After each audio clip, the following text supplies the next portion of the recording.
രാവിലെ വെള്ളം കുടിക്കേണ്ടത് പല്ലു തേക്കുന്നതിന് മുൻപോ ശേഷമോ? Hi everyone, welcome back. രാവിലെ ഉണർന്നയുടനെ വെള്ളം കുടിക്കുന്നത് ഒരു നല്ല ശീലമാണ്. കാരണം ഇത് ദഹനം മെച്ചപ്പെടുത്തും, ചർമ്മത്തിനും നല്ലതാണ്. രണ്ടു തരം ആളുകളുണ്ട്.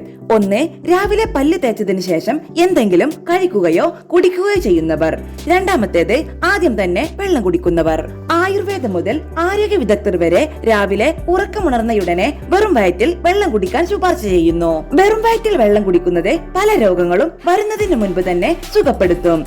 ഗ്യാസ്, അസിഡിറ്റി, ത്വക്ക് രോഗങ്ങൾ, മലബന്ധം, രക്തസമ്മർദ്ദം, പ്രമേഹം എന്നിവ ഇതിൽ ഉൾപ്പെടുന്നു. ശരീരഭാരം കുറയ്ക്കും. വെറും വയറ്റിൽ വെള്ളം കുടിക്കുന്ന ശീലം ശരീരഭാരം കുറയ്ക്കാൻ സഹായിക്കും. ഇത് ശരീരത്തിലെ ഉപാപചയ നിരക്ക് വർദ്ധിപ്പിക്കുകയും കലോറി വേഗത്തിൽ കത്തിച്ചു കളയുകയും ചെയ്യുന്നു. വിശപ്പ് നിയന്ത്രിക്കും. ഒഴിഞ്ഞ വയറ്റിൽ വെള്ളം കുടിക്കുന്നത് വിശപ്പ് നിയന്ത്രിക്കാൻ സഹായിക്കുന്നു. ഇത് അതിരാവിലെ അധിക കലോറി കഴിക്കുന്നത് ഒഴിവാക്കാൻ സഹായിക്കുന്നു. രോഗപ്രതിരോധം. രാവിലെ ഉറക്കമുണർന്ന ഉടനെ പല്ല് തേക്കാതെ വെള്ളം കുടിക്കുന്നത് രോഗപ്രതിരോധ ശേഷി വർദ്ധിപ്പിക്കും. ആവർത്തിച്ചുള്ള സീസണിൽ അണുബാധകൾ മൂലം ജലദോഷവും ചുമയും ഉള്ളവർക്ക് ഒഴിഞ്ഞ വയറ്റിൽ വെള്ളം കുടിക്കുന്നത് ഗുണം ചെയ്യും.